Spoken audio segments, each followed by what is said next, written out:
Pope Benedict XVI officially stepped down. He left the Vatican by helicopter, heading to a nearby summer residence used by popes for centuries.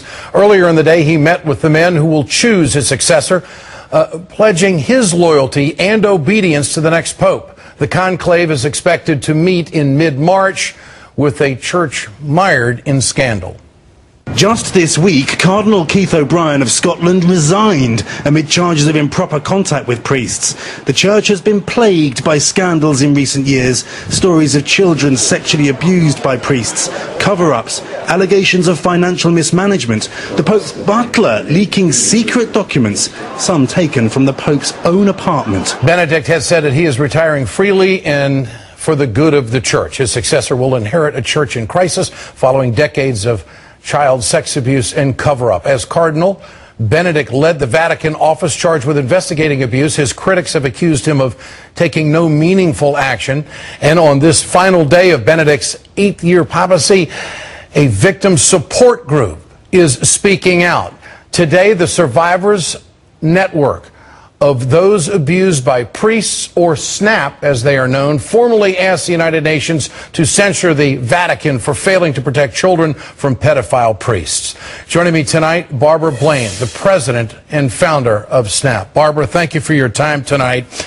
I think we hear around the country from a lot of people saying that the time for apologies are over with, that the Catholic Church needs to fix this. Can they do it? Well, not with their current processes and guidelines and status. I mean, for any change to happen, we need some structural changes, and we need to see action. They're big on lofty words and not very, they just don't take the kind of simple steps that could really protect kids across the globe today. Your group took a big step today. SNAP says the Holy See is in violation of a children's rights treaty, which was signed back in 1990. What are you hoping for the UN to do? Well, we hope that the UN will use its influence and power to finally hold top-ranking Vatican officials accountable for this cover-up and concealment and then the enabling of the sex crimes against children. I mean, it's a significant moment because it's the first time that an international body that has some authority is actually looking into these allegations and investigating what the Vatican and what the Holy See is doing to protect kids. Obviously, their record has been dismal, as you know. What is going to be Benedict's legacy here, in your opinion? Well, I think, you know, people keep talking about how he's done so much, and what we keep saying is, well, where's the evidence that he's done anything? I mean, what concrete action has he taken?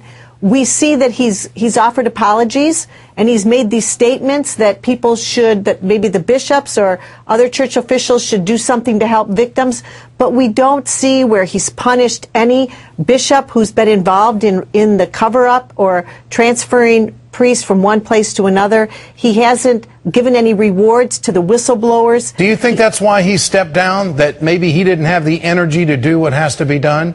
Look, I'm not sure why he stepped down. I don't know if any of us will ever know, and have no reason to not take him at his word that it had to do with his age and his physical well-being. But at the end of the day, I just believe that it's time for Vatican officials to put an end to this covering up of sex crimes by their priest and put the protection of children first. And where does that start? What should they do?